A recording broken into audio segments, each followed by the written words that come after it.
Last call for inside flight levels. Please put on your headphones. The episode is about to start.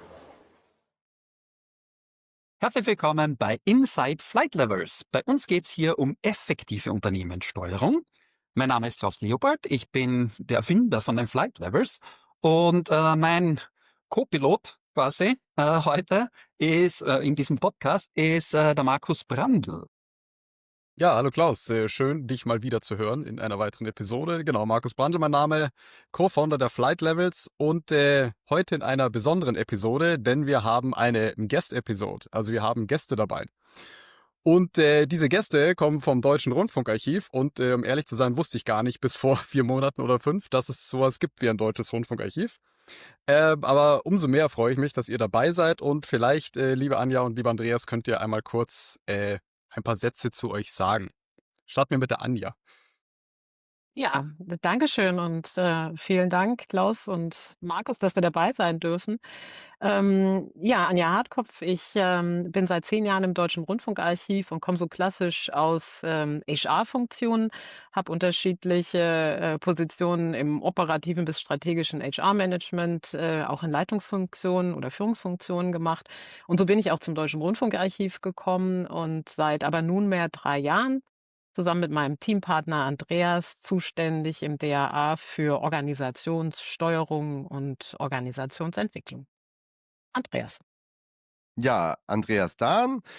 Ich bin schon über 15 Jahre im Deutschen Rundfunkarchiv und habe dort jetzt angefangen so in dem IT-Projektmanagement, weil das verbindet man erstmal nicht mit dem Archiv, aber wir haben tatsächlich auch viel Technologie und auch IT- und Datenprodukte und bin dann irgendwann IT-Abteilungsleiter gewesen und habe dann sozusagen das hierarchische Silo-Denken im DRA hautnah an entsprechender Position mitbekommen und ja, bin jetzt eben zusammen mit Anja in dem Team Organisationssteuerung und Entwicklung und das macht sehr großen Spaß, mit so einer tollen Teampartnerin zusammenzuarbeiten. Ja, schön, cool. Ja, Deutsches Rundfunkarchiv, vielleicht nochmal so zum Einordnen, was tut ihr eigentlich? Also jetzt habe ich schon gehört, da war irgendwie digital und so dabei, ja, aber Archiv klingt ja für mich jetzt eher so wie eine staubige Kammer. Ja, also gibt es eine staubige digitale Kammer oder was macht das Deutsche Rundfunkarchiv? Kann ich vielleicht kurz was zu sagen? Also staubig, ja, wenn wir in Magazine, Kellerräume denken, dann mag es vielleicht auch mal staubig sein, aber das Deutsche Rundfunkarchiv, das gibt es eigentlich schon ganz lange, nämlich seit 1952, da sind wir gegründet worden und zwar sind wir eine gemeinnützige Stiftung der öffentlich-rechtlichen Rundfunkanstalten der ARD und auch des Deutschlandradios und wir archivieren, also wir erhalten historisch bedeutende audiovisuelle Medien. Die meisten davon stammen aus Fernsehen oder aus dem Radio. Schwerpunkte unserer Bestände, die wir halt vorhalten, für die Nachwelt sozusagen sichern, sind der Rundfunk vor 1945, sowie DDR-Fernsehen und DDR-Hörfunk bis 1991. Unsere Archivinhalte, die sind in den Programmen der öffentlichen Rundfunkanstalten und in aber auch kommerziellen Sendeanstalten sichtbar hörbar, aber ebenso auch in Museen, bei kulturellen Veranstaltungen oder werden halt auch für wissenschaftliche Zwecke genutzt. Und ja, zu Daten und Datenbanken und Entwicklung gibt es auch einen besonderen Schwerpunkt. Andreas, magst du dazu Ja, was vielleicht nur sagen? ganz kurz, das ist halt eine Besonderheit. Wir sind halt eben, ne, Klaus, du sagst mit staubig und so weiter. Das ist halt, es gibt ja viele, nicht, dass die staubig sind, ja, aber Schriftgutarchive vor allem, ne, wo man Akten und so weiter, ne, sowas verbindet man ja häufig mit Archiv. Bei uns halt eine Besonderheit, dass wir eben ein Medienarchiv sind. Das heißt, wir haben Medien und wir sind sozusagen, also ne, Hörfunk und Fernsehaufzeichnung und wir sind halt sehr stark eingebettet in diese ARD-Kontext. Das heißt, sehr technologisch, die Sachen müssen ausgespielt werden und arbeiten eben schon immer viel mit EDV, IT-Produkten und das zeichnet uns eben auch aus, dass wir da ein sehr technologisches Archiv sind und auch stark eingebettet sind in diese mediale Welt, deswegen auch Agilität und so weiter. Ne? Das sind so Sachen, die uns halt in unserem Kontext sehr stark eine Rolle spielen. Ja, schön. Ja, also so das Rundfunkgedächtnis von Deutschland quasi. Und Andreas, du hast jetzt schon das A-Wort gesagt, Agilität. Ne, jetzt haben wir ja, jetzt habt ihr ja gesagt, dass ihr schon stark technologielastig auch unterwegs seid und irgendwann habt ihr euch gedacht, okay, wir wollen agil werden, ja? Ihr habt einen super, einen super Vortrag am Flight Levels Day darüber gehalten. Das ist so unsere Flight Levels Konferenz und jetzt ist quasi auch eine Case Study rausgekommen und ja, genau, in dieser Case Study wird so euer Weg beschrieben und die Idee ist, dass wir heute eben auch ein bisschen darüber plaudern und eben, und beim A-Wort anzuknüpfen. Wenn man so die Case Study liest, das geht ja quasi damit los, dass ihr gesagt habt, okay, bei uns muss sich irgendetwas ändern. Wir wollen irgendwie agil werden. Ja, was habt ihr dann getan und was hat sich geändert? Ich glaube, das Anja, ist eine lange ja. Reise, ne? Soll ich mal beginnen? Also ich Aber glaube, wir zumindest hatten, mal also noch die Zeit bis vor Flight Levels. ja, und die war ja durchaus, es war eine gewisse Zeit, die wir da hatten. Also, vielleicht zunächst einmal, ich glaube, wir hatten gar nicht so wirklich das Ziel, agil zu werden, sondern, die Ziele, die wir mit der Reorganisation primär verbunden hatten, war, dass wir wollten schneller werden, ne, auf jeden Fall. Also, wir wollten aus einer DAA-Gesamtperspektive heraus vermehrt, agieren und damit auch natürlich schneller auf Herausforderungen auch von außen reagieren zu können. Klar wollten wir auch, eigenverantwortlicheres Handeln, für alle, und auch damit auch schnellere Entscheidungen, herbeiführen zu können und treffen zu können.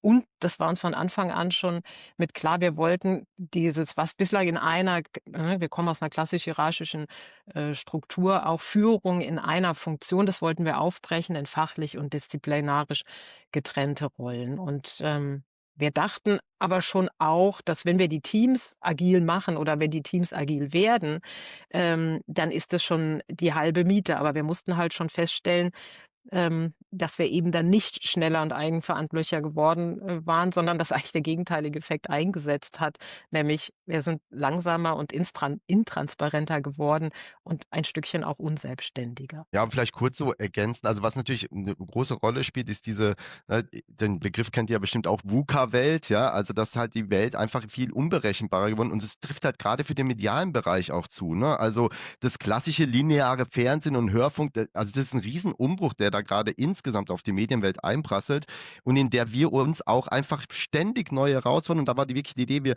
müssen uns kleiner, mehr in Teams organisieren, schneller werden, mehr Eigenverantwortlichkeit. Und das war schon auch ja, weg von den Abteilungen und die sind so das Org-Chart ist sozusagen der Zusammenhalt zu agilen oder schnelllebigen Teams, die nah am Markt sind. So, das war die Idee dahinter. Und da haben wir halt auch wirklich dann auch einiges eingerissen. Also wir haben eigentlich unsere gesamte Führungsstruktur eingerissen, was eigentlich ein mega mutiger Schritt war einerseits, aber tatsächlich dann auch wirklich zu dem Problem geführt hat, die Anja gerade beschrieben hat. Ne? Die Teams waren einfach auch überfordert und wenn du aus so einem klassisch hierarchischen System kommst und sagst, so, ihr seid jetzt alle eigenverantwortlich, wir geben euch agile Methoden an die Hand, ja, das war schon für viele Teams auch echt überfordernd. Ja. Mhm. Wie habt ihr denn dann so gemerkt, dass irgendwas nicht so passt? Weil ich meine, also alles, was ihr gerade erzählt habt, würde ich sagen, klingt eigentlich nach dem agilen Heilsversprechen. Also man kommt rein, teilt die Teams auf, alles läuft potenziell schneller.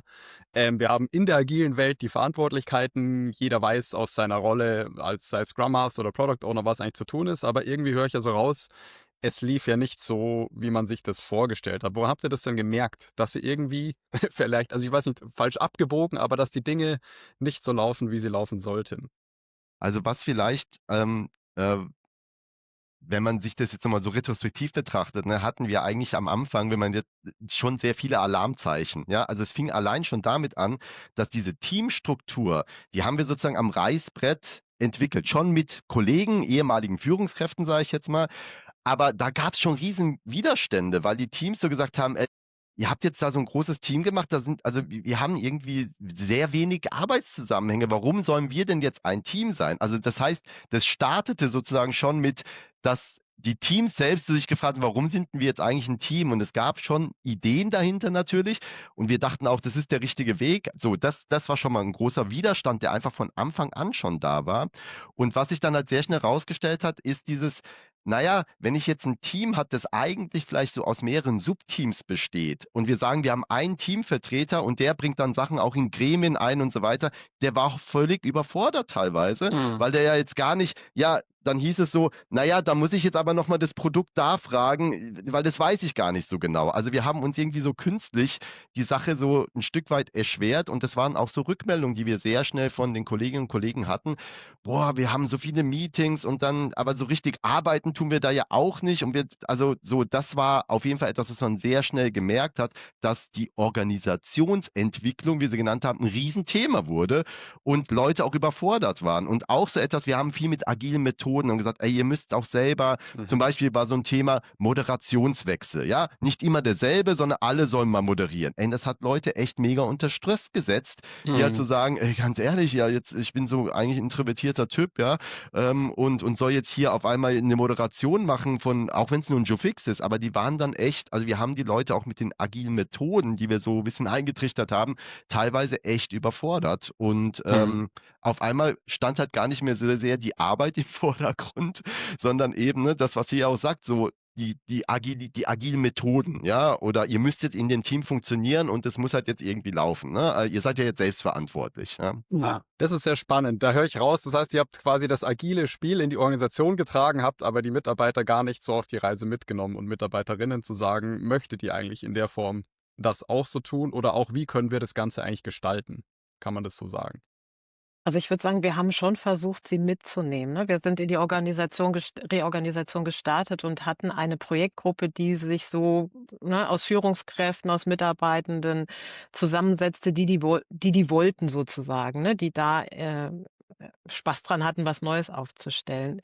Was wir, glaube ich, zu wenig gemacht haben, ist, wir haben versucht, die Mitarbeiter mitzunehmen, so wie Andreas sagte, indem wir das dann stark in dieses wie müsst ihr jetzt methodisch arbeiten und was gibt's für 'n Rahmen, aber zu wenig bei diesem, macht das inhaltlich machen die Zuschnitte jetzt, Sinn? Und natürlich haben wir auch 'n Stückchen am Anfang gedacht: „Ja, das ist normal bei Veränderungsprozessen. Es wird immer auch Widerstand geben“, ne? Die berühmten Kurven, die man dann da kennt und das braucht 'ne Weile und, es wird auch vermutlich erst mal in unserem Tun werden wir uns verlangsamen, weil es muss sich erst mal alles finden in den neuen Rollen und Verantwortlichkeiten.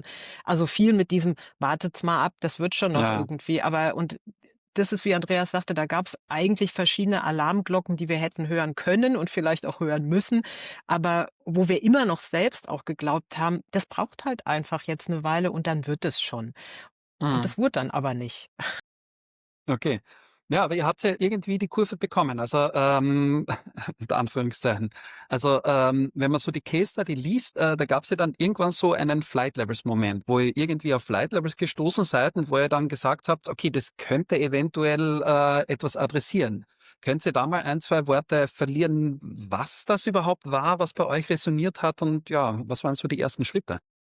Tatsächlich war das ja ich weiß jetzt, doch, ich weiß sogar noch, welcher Podcast es war. Und zwar, Klaus, ich weiß gar nicht, ob du dich daran erinnern kannst, aber du warst mal in einem Podcast von Murakami. Und Ja. ja, genau. Und da hast du von dem Flight-Level-Konzept erzählt. Und warum? Wir waren erst so ein bisschen auf dem OKR-Trip. Warum? Weil wir gemerkt haben, hey, wir haben jetzt eigenverantwortliche Teams, aber die wissen eigentlich ihren Rahmen und ihre Ziele gar nicht. Ja? Und das war so unser Ansatz, unsere Idee zu sagen, hey, wir müssen denen irgendwie mehr Klarheit geben, wohin soll denn die Reise gehen, in der Hoffnung, dass dadurch mehr Eigenverantwortlichkeit entsteht. Und so sind wir auf OKR gekommen und waren da auch mal bei Murakami, hatten wir da mal, und da bin ich über den Podcast dann auf dich gestoßen. Und das hat mich insofern total fasziniert, das Flight Levels Konzept, weil du eben sehr schön erklärst, oder das finde ich auch das Geniale im Flight, also es ist halt erstmal ein Denkmodell, das einen hilft, die verschiedenen Ebenen, die in so einem Unternehmen einfach wahrscheinlich immer so ablaufen, zu verstehen. Und das war total spannend und hilfreich für uns. Und da hatten wir dann einfach so gesagt, hey, da müssen wir einfach, das klingt wirklich spannend, da müssen wir einfach mal ran. Vielleicht hilft es uns, eben den Teams mehr, ja, Rahmen geben zu können. Das war so die Hm. Ursprungsidee. Und genau, so sind wir auf Klaus, den Podcast gestoßen und hatten dann Matthias, der ja dann später dann auch unser Flight Level Pro war, den haben wir dann einfach mal angeschrieben, könnten wir uns mal treffen und kannst du uns vielleicht sagen, wie uns Flight Levels vielleicht helfen könnte? Das ist ja lustig. Ihr habt Flight Levels quasi über einen Podcast kennengelernt und jetzt seid ihr in einem Podcast, wo ihr über Flight Levels berichtet. Ja, Uns So schließt sich schnell da der kann's gehen. Kreis, du. Sehr cool. Jetzt hast du gesagt, okay, ihr habt den Matthias dann mal eingeladen zu euch. Matthias Böhni ist einer Kollege von uns, Flight Levels Professional. Also das sind die Leute, die wirklich verstehen, worum es geht. Ne? Weil das ist auch so ein bisschen das Problem. Flight Levels kommt ja auch so locker flockig daher. Na ja, da hast du halt diese 3 Ebenen und 5 Aktivitäten, geht schon. Ja. Unter der Haube ist dann doch ein bisschen mehr dahinter. Ja. Ähm, Was waren denn so eure ersten Schritte? Also Matthias ist gekommen und hat dann ja Heil über euch gebracht. So wird es wohl nicht gewesen sein. Ne? Aber wo habt Ja. ihr gestartet? Ja, wir sind natürlich haben wir erst mal mit Matthias gesprochen und so von wegen: „Wo stehen wir denn jetzt, ne? Wie könnte Flight Levels uns da helfen?“ Und kamen dann recht schnell dazu zu sagen: „Okay, wir machen einen Workshop zusammen.“ Und zwar, also mit Matthias, angeleitet von Matthias, mit allen Fachverantwortlichen im DAA. Den haben wir auch in Präsenz gemacht und, ja, da sind wir erst mal eingestiegen oder er hat uns die Frage gestellt auch, „Welche Werte erzeugt ihr denn?“ Und, einfache Frage eigentlich, aber ehrlich gesagt, wir konnten sie gar nicht so richtig beantworten, weil wir nämlich merkten, wir haben gar kein einheitliches Bild davon, welche Werte Ups. erzeugen wir denn. Und, ja, damit ging es schon los, wo wir merkten, oh, ne, jeder guckt da immer nur so auf seinen Teilbereich, aber auf das große Ganze, das kriegen wir gar nicht, so im Blick zusammen. Und, er ist mit uns also der Workshop hatte natürlich mehrere Elemente, aber das, was nachdrücklich immer noch gut hängen geblieben ist, dass er mit uns eine Übung gemacht hat, indem wir alle Papierschiffchen gebastelt haben und, ne, wie kriegt man guten Fluss in Papierschiffchen? Also, wie kann man die gut erstellen? Wir saßen hintereinander an so einem langen Tisch und, haben da eifrig gebastelt und haben aber auch gemerkt, wie viele Probleme es gibt, indem man pusht sozusagen immer weiter mehr ins System reinbringt, dass das eben nicht einen guten Fluss ergibt. Und, ich glaube, das war so der Anfang von allem, ne, mit der banalen Frage: „Eure Werte“, bis hin zu merken, Ja. mehr drücken und mehr führt nicht zu mehr Fluss. So war eigentlich der Anfang, den wir hatten, um in das Thema überhaupt einzusteigen. Also, eigentlich über die Werte und auch Wertströme letztendlich, ne? Hm. Jetzt stell mir die Frage, jetzt kam ja der, sag ich mal, auch der erweiterte Kreis der Beteiligten, die kamen ja eigentlich aus einem wahrscheinlich gerade geplagten agilen Umfeld. Also das ist ja so ein Klassiker und ich kann mir jetzt vorstellen, dass die da potenziell auch, weiß ich nicht, vielleicht sehr skeptisch dem Thema gegenüberstanden, dass da Widerstand gab oder es gab ein Freudenfeuerwerk, weil man es anders denkt. Vielleicht könnt ihr da noch ein bisschen zu was erzählen, wie da so die Stimmung war. Ich glaube, am Anfang war es wirklich eher so, oh, ja, ja, jetzt kommt wieder die nächste Methode, ne? Und dann auch Mhm. noch mit Kanban-Board, ja, toll, wieder agil und wieder Methode und so weiter, ne? Das war, glaube ich, schon so erstmal so die Befürchtung, würde ich sagen. Aber wie Anja schon sagte, was halt wirklich frappierend war, als wir versucht haben, diese Flight Levels Topologie zu erstellen, dass wir einfach festgestellt haben, ey, wir haben eigentlich überhaupt gar keinen Common Sense davon, welche Werte wir erzeugen. Und das war wirklich etwas, wo wir alle gemerkt haben, und dass man auch so, da wurde auch uns so klar, dass wir halt wirklich immer in Abteilungen gedacht haben. Also nicht in gemeinsam, sondern jede Abteilung hat dann geschaut, ja, ich mache meinen Job gut und so weiter und dann so über Zaumwerfprinzip, ne? Und das war wirklich etwas, wo wir angefangen haben, dann mit den Flight Level 2 Systemen zu schauen, wie fließt eigentlich wirklich Ende zu Ende, ne, der Prozess. Und zwar halt nicht, wir Mhm. dachten immer so, ein Team hat Ende zu Ende Verantwortung, dann stellt man ganz schnell fest, nee, also wenn man wirklich mal Business von Anfang bis zum Ende schaut, ist es überhaupt nicht so, sondern viele Teams, ne, Flight Level 2, müssen sich untereinander koordinieren. Und da entstand unglaublich viel, weil wir die Mhm. Leute, auf einmal stand nicht mehr agile Methoden im Vordergrund, sondern wie arbeiten wir eigentlich? Ne? Und da hatten wir sofort die Leute, weil die haben davon erzählt, wie sie arbeiten. Ja? Wir haben angefangen, das zu visualisieren und sie haben dann auch gemerkt, im Moment mal, dann gibt es ja noch die Person und das Team und der Prozess geht ja noch weiter. Also, ne, Klaus, auch in deinen Büchern ist da so schön dargestellt, wie sich so ein Prozess immer weiter aufspannt und genau das haben wir gemacht. Und damit waren wir ganz nah an der Realität der Leute. Und das, Mhm. glaube ich, war so der Gamechanger, als wir gemerkt haben, hey, hier geht es nicht mehr nur noch darum, neue Methode einzuführen, sondern wir schauen uns eigentlich unsere Prozesse an. Und da hatten wir die Leute eigentlich sehr, sehr schnell. Das war Mhm. echt cool, ja. Ja, ich glaube, das ist auch eines so von den Punkten bei Flight Levels. Ne? Also Flight Levels kommt ja nicht mit dem Glücksversprechen um die Ecke, wir wissen jetzt, wie jede Organisation auf diesem Planeten am besten arbeitet und zwar genau so, sondern genau das, Andreas, was du jetzt beschrieben hast, ist ja so ein essentieller Bestandteil in Flight Levels, dass wir sagen, okay, wir gehen mal so über den Wertstrom rein, also wie generieren wir überhaupt Wert, ja?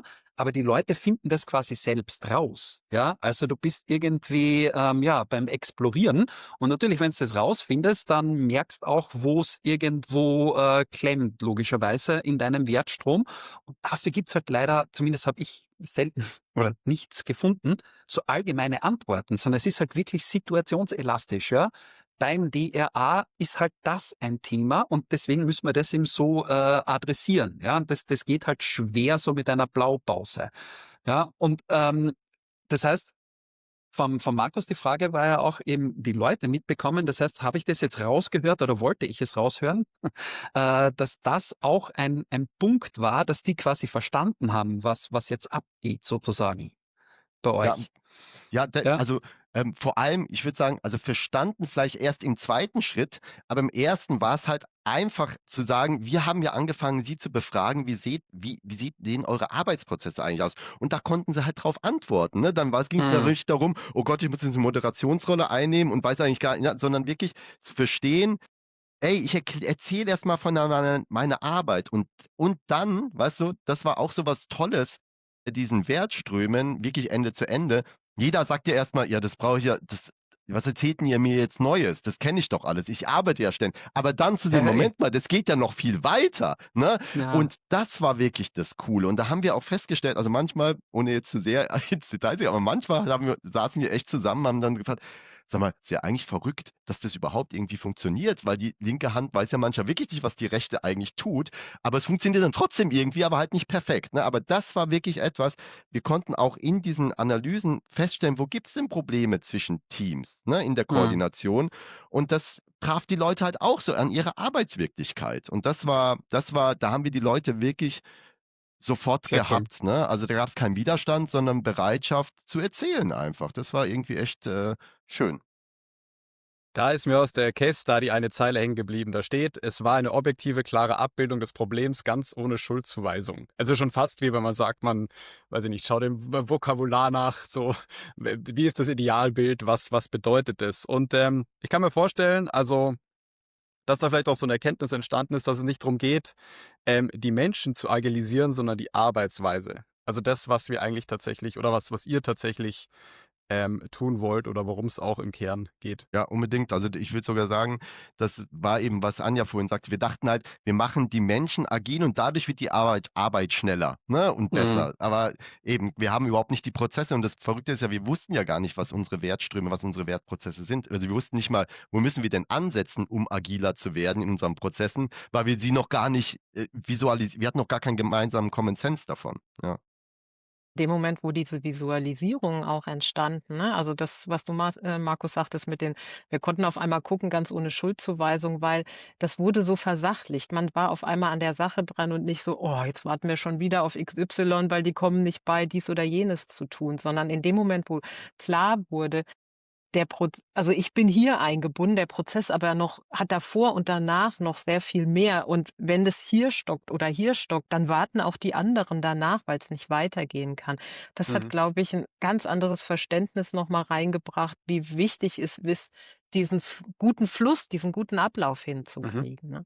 Und da, würde ich sagen, ist dann auch mehr wir reden konstruktiv, so im Sinne, wie können wir es verbessern und nicht, warum brauchen die so lange Mhm. dafür?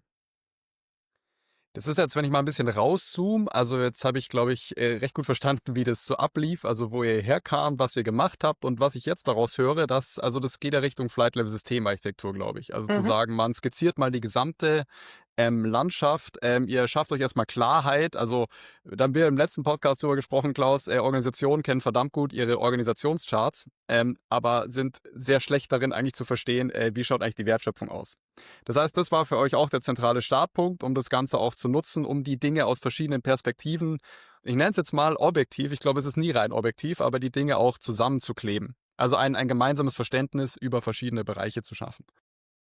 Also das hast du, ich wusste jetzt gar nicht, dass ihr da bei der letzten Podcast genau das war genau unsere Erkenntnis, was du gerade beschrieben hast. Und das war was ganz Zentrales, weil das was Gemeinschaftliches, was Gemeinsames schafft. Ja? Mhm. Mhm. Und tatsächlich ging das ja auch dann so weit, dass wir gesagt haben, hey, so wollen wir uns eigentlich im Org-Chart aufstellen. Entlang der Wertströme. Nicht Matrix, sondern wirklich, und das hat ja dann auch dazu geführt, dass wir wirklich ganz neue Handlungsfelder hatten. Das sind so geschäftsfeldermäßig, in denen sich die Teams dann, und wir haben viel mehr Teams jetzt, ja, aber das ganze Thema mit Verantwortlichkeit hat sich, also ich will nicht sagen, es hat sich von selbst gelöst, ja, aber es hat sich in dem Augenblick gelöst, als den Leuten klar war, okay, wir als Team sind an der Stelle für den Prozess verantwortlich, damit das im und das war die Verantwortung auf einmal. Nicht, Ja.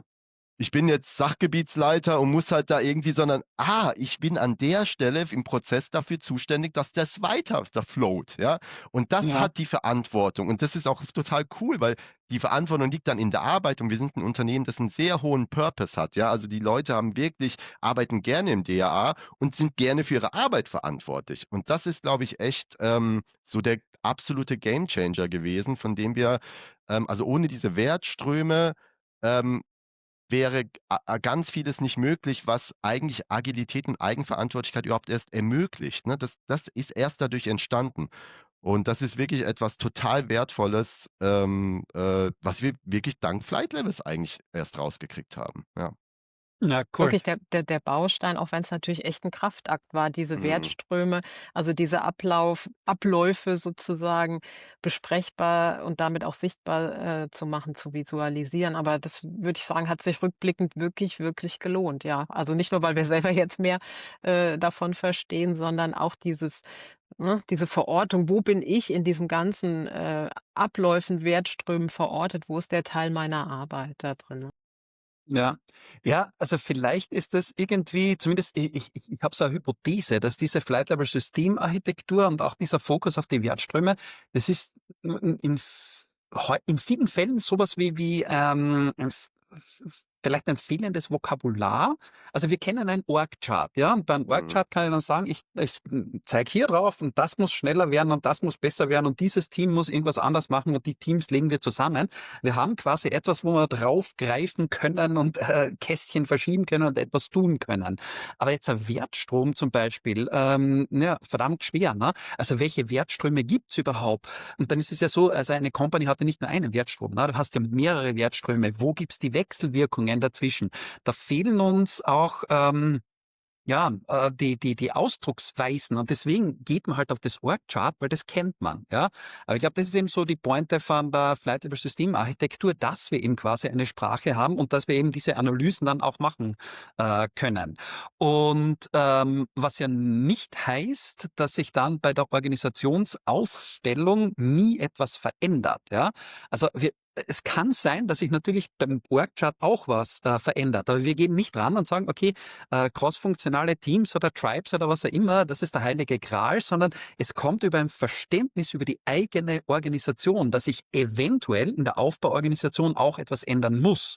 Und jetzt kommt natürlich die große Frage, hat sich bei euch in der Aufbauorganisation was geändert oder seid ihr noch gleich wie davor? Weil es muss sich ja auch nichts ändern, ja? Doch, es hat sich was geändert. Und zwar, wir haben ja aus unserer Reorga sozusagen noch mal ein Update drauf gemacht, nachdem wir dann mit dem Flight Levels Ansatz und den Wertströmen, unterwegs waren und haben unser Org-Chart sozusagen noch mal angepasst, und zwar so, wie die Ablauforganisation jetzt ist. Also, für manche Teams, Bereiche hat es fast kaum, Veränderung gegeben, aber für manche doch, schon. Und in Ja, dem Moment, wo wir die Struktur dann noch mal abgedatet haben auf unsere Abläufe hin, gab's eigentlich gab's überhaupt Widerstand? Ne, das war für die Kollegen dann eigentlich fast logisch, warum sie jetzt sich ja. so in dem Team, in der Einheit wiederfinden, und, haben auch mit den Kollegen da viel drüber gesprochen und sie da in Workshops, noch mal, wo sie sich auch einbringen konnten. Also,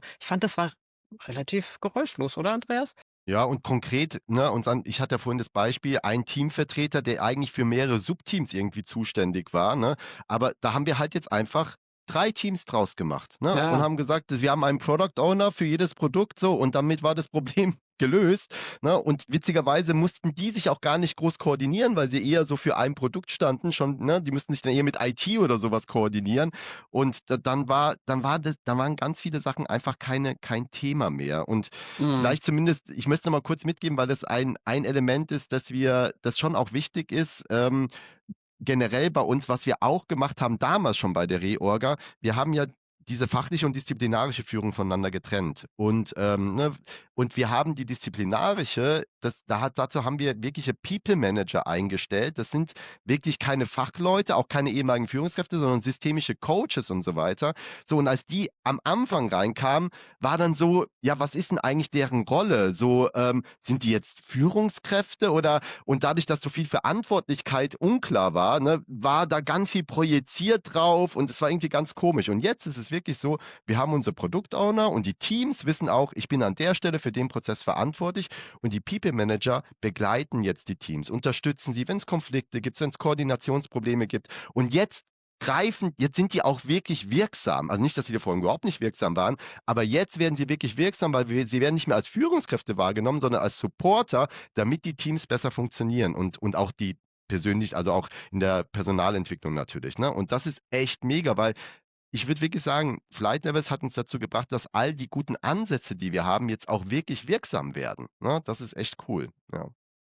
Also das ist richtig cool, weil ich glaube, wir sind jetzt bei so einem allgemein bei so einem essentiellen Punkt für mich, ja.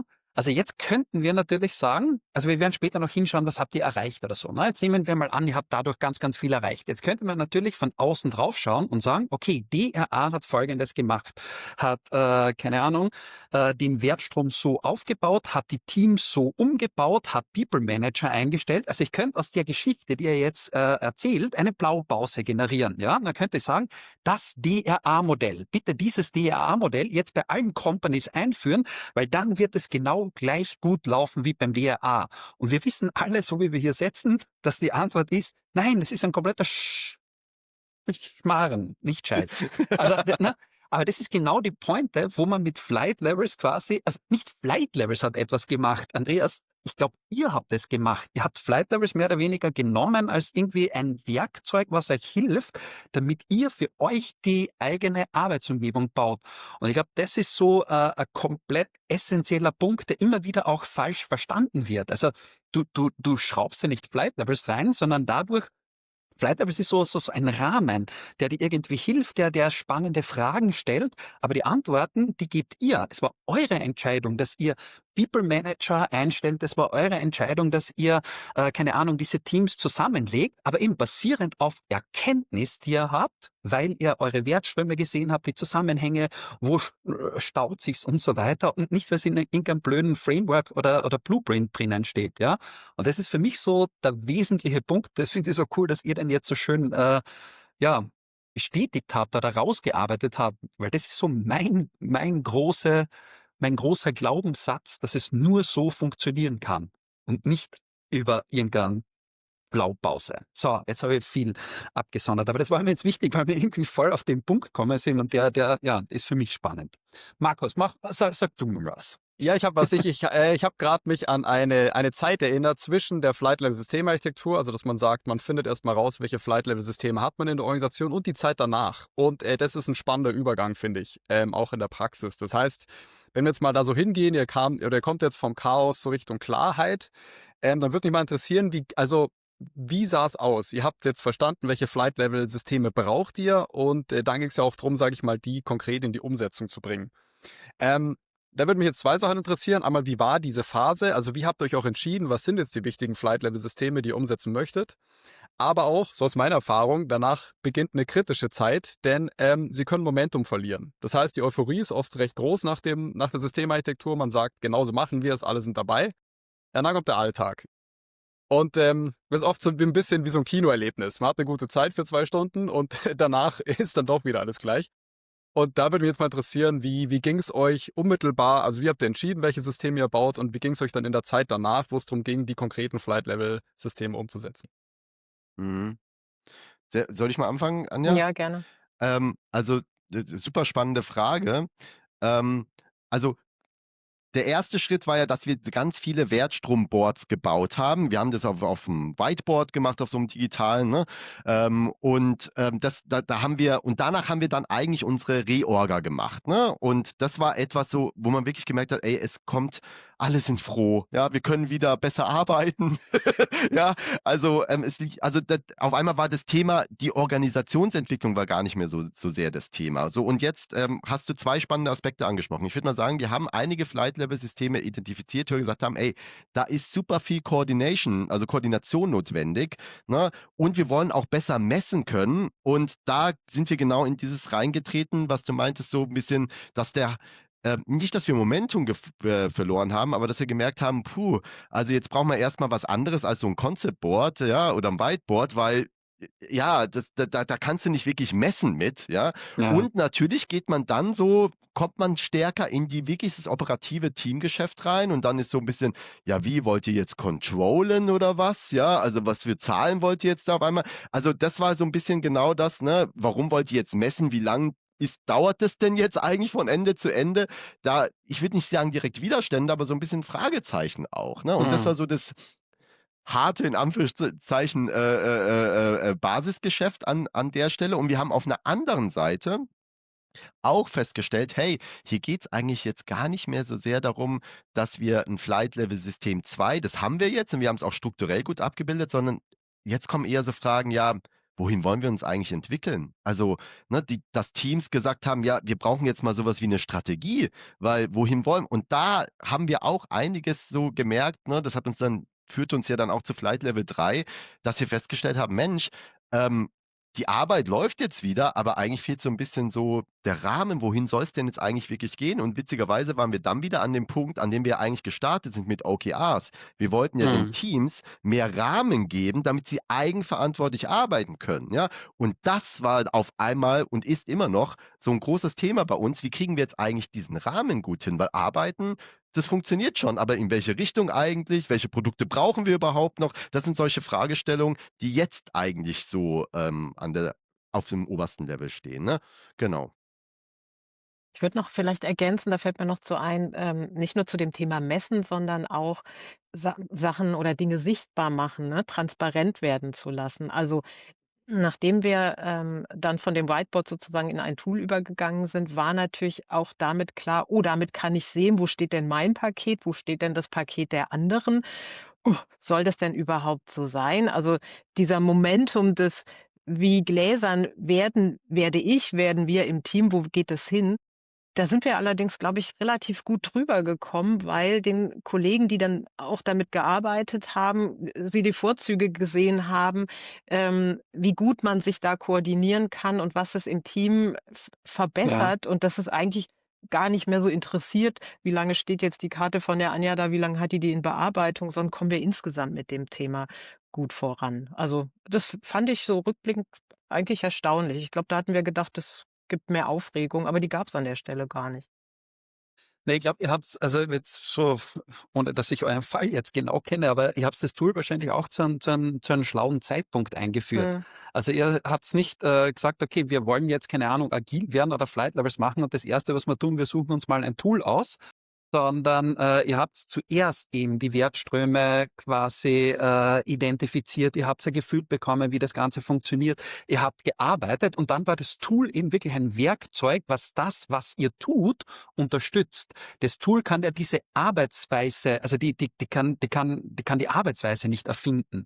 Und deswegen finde ich's, ja, den Zeitpunkt, glaube ich, relativ schlau, wo ihr das eingeführt habt. Jetzt kann man natürlich sagen, okay, man kann das vorher schon einführen, das muss parallel gehen, aber das Tool wird das nie abnehmen, Mhm. ja, sondern das ist eben ein Werkzeug, was das unterstützt, was Das ihr ist macht. total spannend, was du gerade sagst, Klaus, weil ich glaube, du hast vollkommen recht damit, mit dem, was du sagst. Und es wird mir jetzt erst so klar, weil, weißt du, der Need war vor allem klar. Es war den Leuten klar, ey, wir müssen unsere Arbeit besser organisieren, wir müssen uns besser koordinieren, ja. Und dann war allen klar, ja, dafür brauchen wir irgendwas. Und das ist genau das, also nicht nur das Werkzeug ist unterstützt, sondern es war auch klar, so wie es jetzt ist, kann es eigentlich nicht bleiben. Wir brauchen was Besseres. Und das war tatsächlich, hast du vollkommen recht. Teams sind ja auch uns zugekommen, haben gesagt, können wir jetzt hier auch so ein Board haben, ne? Also das ist ja perfekt eigentlich. Da fällt mir noch was zu ein.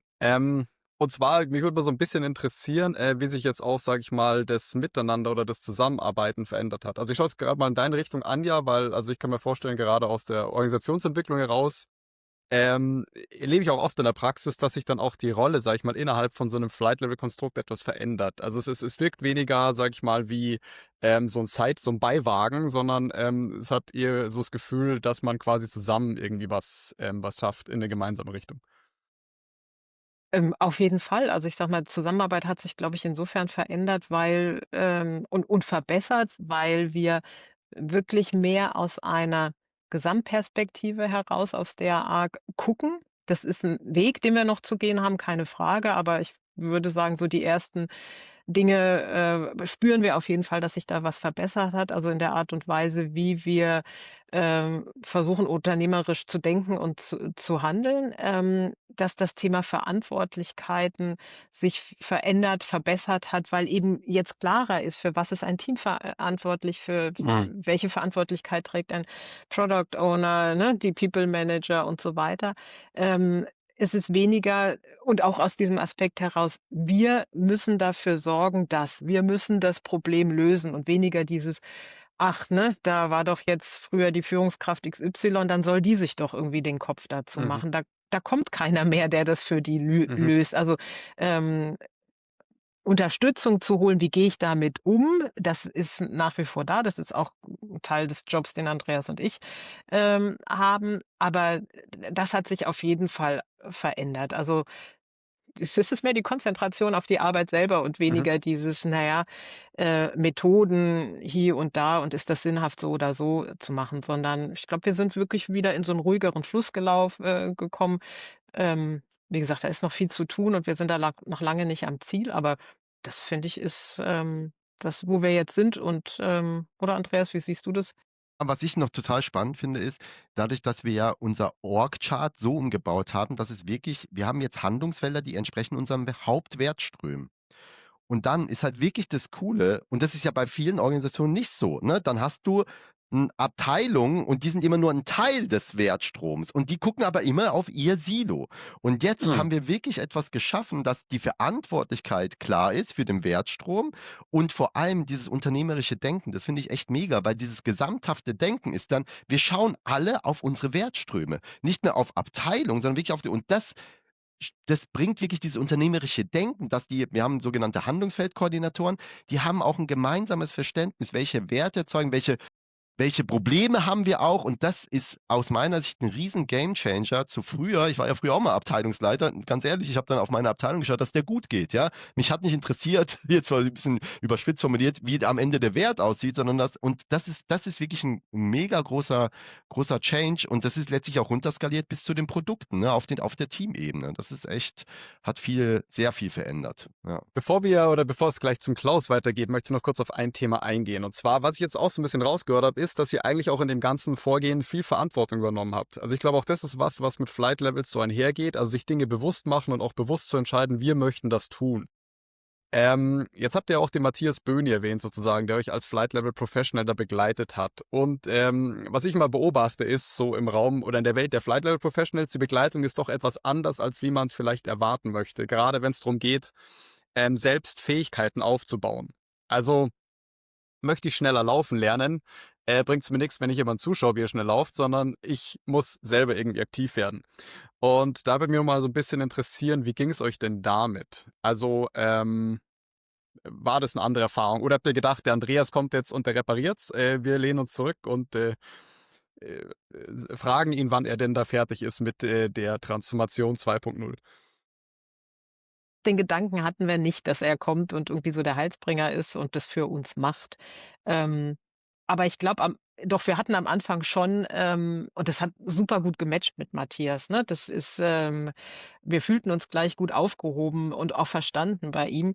Allerdings hat er uns relativ schnell auch gesagt: „Na ja, ich leite euch an sozusagen, aber machen müsst ihr's.“ Und das war so ein bisschen wie ins kalte Wasser springen, weil wir dachten: „Ja, wie, wir haben doch jetzt auch nicht wirklich Ahnung von der Sache mit den Flight Levels und, wie, das sollen wir machen.“ Aber rückblickend war das Gold richtig, weil nur so wie, ne, das Beispiel mit dem Laufen lernen, ähm, war das ein erfolgreicher Weg. Ich glaube, sonst wären wir gar nicht so schnell so weit gekommen, wie wir, da gestanden haben. Und Matthias hatte noch einen weiteren, ähm, ja, wesentlichen Moment, dass wir überhaupt so weit sind, wie wir sind. Andreas, magst du den sagen?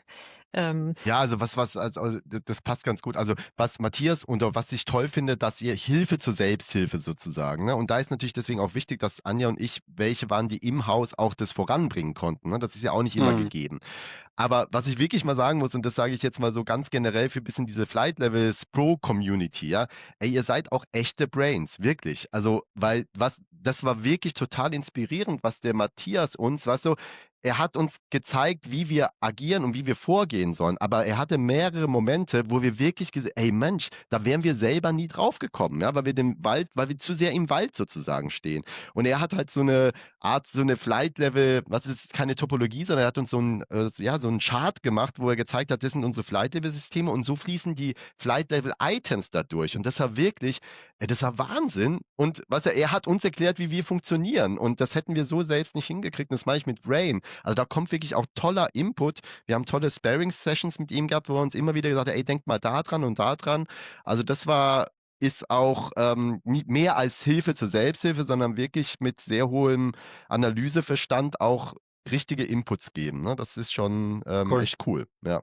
und das Ja, unterscheidet, wenn man es jetzt so wir haben natürlich auch Erfahrung, mit anderen, ich sage jetzt mal, Beratungen, Begleitungen, ob jetzt im DAA oder außerhalb und das ist schon outstanding, kenne ich so auch nicht und, ja. okay. Das freut mich sehr, dass das so, dass das so gut ankommt, weil ich glaube, das ist schon auch so, also jetzt in der Flight Service Professional Ausbildung und so, das ist so eines dieser Grundhaltungen, die wir auch rüberbringen wollen, ja.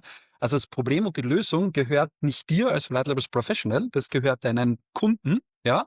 Aber eben, also das, was du eben gemeint hast, Andreas, was aber nicht bedeutet, dass man nur auf der Seitenlinie steht, ne, sondern man muss schon auch intervenieren, aber halt genau die richtige Dosis finden, damit es weitergeht. Das ist die Idee. Aber du bist quasi nicht der Akteur, der reparieren kommt. Ja, meine Organisation ist kaputt, jetzt hole ich einen Mechaniker und der schraubt dann irgendwas um und dann geht er wieder und alles ist gut.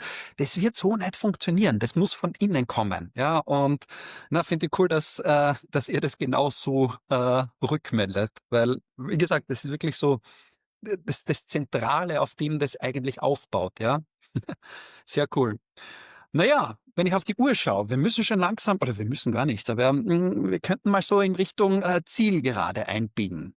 Ihr habt jetzt sehr imposant und sehr cool erklärt, was bei euch so abgegangen ist. So zwei Themen schweben bei mir noch im Kopf. Das eine, was habt ihr eigentlich ganz konkret erreicht? Also wir haben jetzt viel gesprochen, was ihr getan habt und ihr habt zwischendrin immer gesagt, was so waren, aber wenn ihr jetzt sagt, okay, das waren die, keine Ahnung, 2, 1, 2, 3, was auch immer, Hauptpunkte, die wir erreicht haben, das würde mich schon noch sehr interessieren. Habt ihr welche parat? Also was ich glaube ich spontan, darüber haben wir jetzt natürlich schon viel gehört, was wir wirklich erreicht haben, ist dass wir verstanden haben, welche Werte wir herstellen. Und das ist tatsächlich bei uns, wir sind ja auch so, wir haben sehr viele Felder, gar nicht so einfach und vor allem, wir sind ja ein Non-Profit-Unternehmen. Ne? Also bei uns kann man nicht sagen, die Messlatte ist immer das Geld. Überhaupt nicht, ja. Also im Gegenteil, wir dürfen ja eigentlich nicht mal Geld verdienen, ja. Also insofern ist das echt nicht so einfach und das ist, glaube ich, also das ist wirklich was ganz, ganz Werthaltiges, was wir dank Flight Levels entwickelt haben und ja, das die Leute, dadurch, dass wir so purpose-getrieben sind, auch wirklich gecatcht hat. Und das ist, glaube ich, so ein ganz, ganz zentrales Momentum, das wir erreicht haben, dank Flight Levels. Ich würde vielleicht noch ergänzen, dass wir eben dadurch auch verstanden haben, dass da, wo wir wirklich verbessern und schneller werden können auch, ne? Weil das war ja eines der Ziele. Wir wollen eigenverantwortlich, aber wir wollen auch schneller in unserem Handeln werden, dass es insbesondere da an den Stellen liegt, wo wir uns koordinieren müssen und dass diese Stellen der Koordination damit auch Mhm. deutlicher geworden sind, die vorher so ein bisschen verdeckt, waren. Ja. Sehr Und was cool. mir dazu vielleicht noch ganz kurz, wenn ich das darf, weil das so eine schöne Anekdote ist, die zeigt, wie weit wir da eigentlich gekommen sind. auch dieses Prozessdenken, ne? Dass man sagt, also mal als Beispiel, wir hatten, und früher wäre das im Org-Chart ganz klar gewesen, so ein Fall, das hieß Technikkoordination, ja, das war so eine Stelle, die hat dann so Art Dispatcher, so, und dann war klar, das wird irgendwie wegfallen, also auch jetzt durch Rente und so weiter. Und dann war so die Frage, hey, können wir das nicht auch anders machen? Ne? Und früher wäre das so gewesen, da hätte die Abteilung gesagt, ja, den brauchen wir auf jeden Fall. Die andere, bloß keine Aufgaben von den anderen übernehmen. Und da haben wir die Leute zusammengeholt und gesagt, ey, lasst uns doch mal den Prozess aufmalen und wir überlegen mal gemeinsam, oder ihr besser gesagt überlegt, kriegen wir das auch anders gelöst, ja?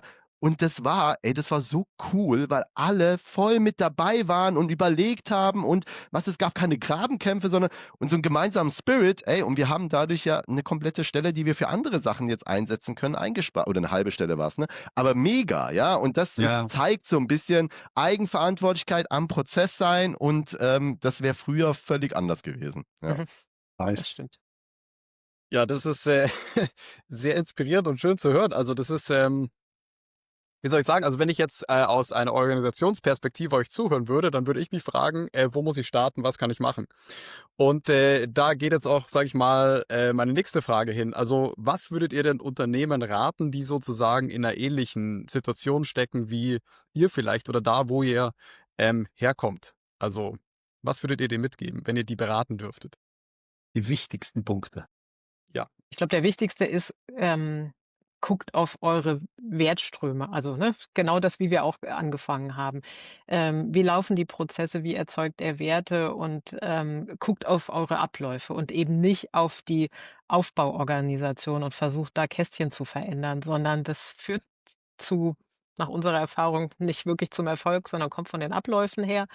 Wir Weißt du, wir hatten ja das große Glück, wir sind ein Haus mit, gut 100 Mitarbeitenden. Wir haben die ganze Organisation verändert und ich glaube, das macht schon noch mal 'n Unterschied, ob man an Teileinheiten Ja, rumarbeitet, verändert oder das im Ganzen machen konnte. Und, wir haben's im Ganzen machen können und wenn man das kann, ist da, glaube ich, immer sehr viel mehr zu holen.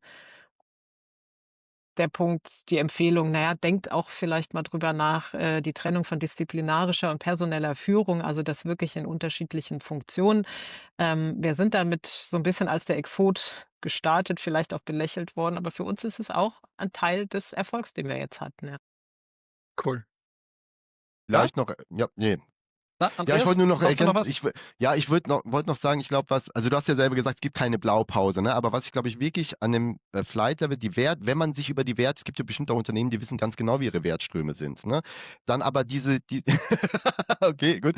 Aber also wenn das vorhanden wäre, dann finde ich auch total hilfreich und es hilft uns heute auch immer wieder, auf welchem Flight Level sind wir eigentlich unterwegs? Sind wir auf 3? Reden wir Mhm. über 1 und über 2? Weil im Alltag vergisst man das häufig und es hilft total, systemisch draufzustellen, auf welchem Level bin ich eigentlich gerade. Also das kann ich auch sehr empfehlen und da hilft ja auch diese Einfachheit erstmal, aber das hilft sehr, sich in diesem Dickicht, gerade wenn man durch einen großen Konzern wahrscheinlich ist oder so, zu überlegen, wo bin ich denn jetzt eigentlich? Das finde ich, würde ich auch noch so empfehlen. Das hilft uns sehr immer wieder in der Arbeit.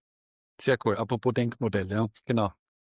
Schön. Naja, ihr seid jetzt quasi fertig. Ihr müsst nie wieder etwas tun. Oder ist es so, dass ihr, dass ihr schon noch so ein, zwei Ideen habt, wie es weitergehen könnte? Also die Frage ist, ihr steht jetzt da, wo ihr seid. Was sind denn so die nächsten, unter Anführungszeichen, Projekte oder Verbesserungen, wo ihr sagt, okay, da in die Richtung wollen wir noch irgendwas tun?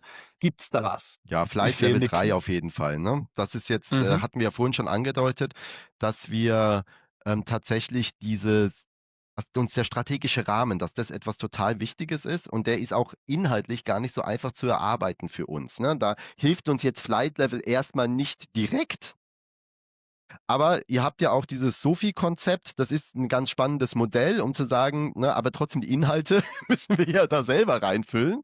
Und das gestaltet sich, der Vorteil ist, dass wir über die Wertströme klar haben, wo müssen wir da ansetzen, aber es ist trotzdem ein gar nicht so einfacher Prozess in unserer schwierigen, ja, ich hatte ja mit Medienbrüche und so weiter, da jetzt eine gute Strategie zu entwickeln. Aber das ist eigentlich wirklich so unser Hauptthema, gerade wenn wir jetzt so vor allem auch auf Flight Levels schauen. Mhm. Und natürlich auch, ne, da ist man nie zu Ende, die einzelnen Systeme können trotzdem noch weiterentwickelt werden. Ne? Also das ist eine never-ending Story, ja, das ist ja auch ein Kanban-Prinzip ja letztlich. Das Coole ist halt, ich sagte mit den 3 Ebenen, dass wir einfach so ein klares System haben, in dem wir denken. Und das hilft und orientiert natürlich schon sehr. Aber Flight Level 3 ist unsere Main Challenge gerade, würde ich sagen, oder Anja? Auf jeden Fall. Ja, Flight Level 3, sehr schön. Naja, im Mai ist wieder unser nächster Flight Levels Day. Ihr habt ja schon mal am Flight Levels Day von eurer Reise berichtet. Vielleicht könnt ihr ja dann im Mai über eure Flight Level 3 Reise berichten. Und da gibt's auch wieder eine Case Study und wieder einen Podcast. Ne? Also wir haben das Jahr 2026 schon verplant jetzt quasi. Müssen wir uns jetzt sputen, damit wir da was zu berichten hätten, du. Ja, genau. Sehr schön. Super. Vielen lieben Dank, liebe Anja und lieber Andreas, für eure Zeit und auch das Teilen von eurer Reise. Vorher in der Vorbesprechung schon mit dem Markus auch so gesagt, es ist wirklich imposant, was ihr geschafft habt. Ja, und das mag ich jetzt nochmal wirklich unterstreichen. Also richtig, richtig coole Sache. Genau. Wer mehr noch zu dem Thema erfahren will, es gibt ja noch 2 Sachen. Und zwar eine Case Study ist herausgekommen. Wir werden in die Shownotes verlinken. Da kann man das Ganze nochmal nachlesen. Und was wir auch machen werden, wir werden das Video vom Flight Levels Day, wo Anja, Andreas inklusive dem Matthias, den könnt ihr dann auch kennenlernen quasi, diese Reise auch nochmal erzählen. Das werden wir auch noch irgendwie mit reinpacken, wo man sich das anhören kann. Und kleiner Spoiler, wir werden auch mit dem Matthias einen Podcast machen, wo wir dann das Ganze auch so aus der Flight Levels Professional Brille nochmal anschauen, was da eigentlich alles so passiert ist. Das sagt der Plan. Ansonsten, lieber Markus, habe ich irgendwas vergessen? Oder umgekehrt, was habe ich vergessen? Ich glaube, du hast nichts vergessen. Mich würde noch eine Sache interessieren, was du denn heute für dich mitnimmst. Also ich meine, wir plaudern ja immer und jetzt war der liebe Anja und der Andreas dabei. Was ich mitnehme. Ja, es waren für mich ein paar so Sachen drinnen, wo ich mir gedacht habe, über die wird selten so explizit gesprochen, sondern das ist eher so implizit drinnen. Also eben, du musst selbst das Laufen lernen und so weiter.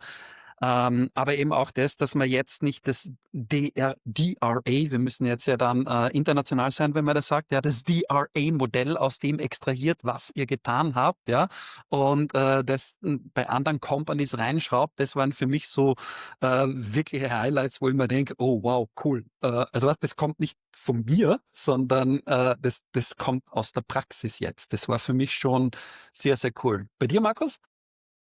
Ja, es ist ein Punkt, der ist jetzt tatsächlich, also würde ich sagen, in der Flight Levels Welt eher auf der anderen Seite der Medaille, also das ganze Thema Veränderung, so, da finde ich sehr spannend, weil, also seit Jahren ist mein Grundgefühl, dass in Unternehmen erwachsene Menschen arbeiten, nur die werden selten als erwachsene Menschen behandelt. Und das freut mich so, das bei euch zu sehen, dass man sagt, wenn wir es verändern wollen, dann müssen wir uns auf Augenhöhe begegnen und gemeinsam gehen wir in die Richtung. Das heißt, wir hören auf, Menschen von Konzepten zu überzeugen, Roadshows zu machen, warum jetzt die Methode die richtige ist, sondern wir gehen gemeinsam in die Verantwortung und tun das. Und das ist für mich ein unglaublich starker Schritt, wo ich glaube, dass so viele Unternehmen von profitieren würden, wenn man das mal loslässt. Also diese, ich sag mal, sich von dieser Angst zu trennen, dass wenn man es nicht feingranular vorbeschrieben hat und die, weiß ich nicht, 6-Jahres-Transformations-Roadmap, sondern dass eigentlich aus meiner Sicht der viel wichtigere Schritt ist, dass man gemeinsam die Verantwortung übernimmt und in die Richtung geht. Und das freut mich sehr von euch, das aus der Praxis zu hören, weil das in mir so eine Haltung ist und das jetzt quasi einmal belegt wurde ein weiteres Mal und das freut mich sehr. Schön. Cool. Vielen lieben Dank, liebe Anja und lieber Andreas. Wenn jemand Fragen hat, insight@flightlevels.io einfach schreiben, Anregungen für neue Themen und so weiter. Und wir würden uns natürlich über eine 5-Sterne-Bewertung freuen. Das war's für heute. In diesem Sinne, auf Wiedersehen und bis zum nächsten Mal. Inside Flight Levels has landed. Thank you for listening. Please leave a 5-star rating, share with fellow passengers, and subscribe for the next journey.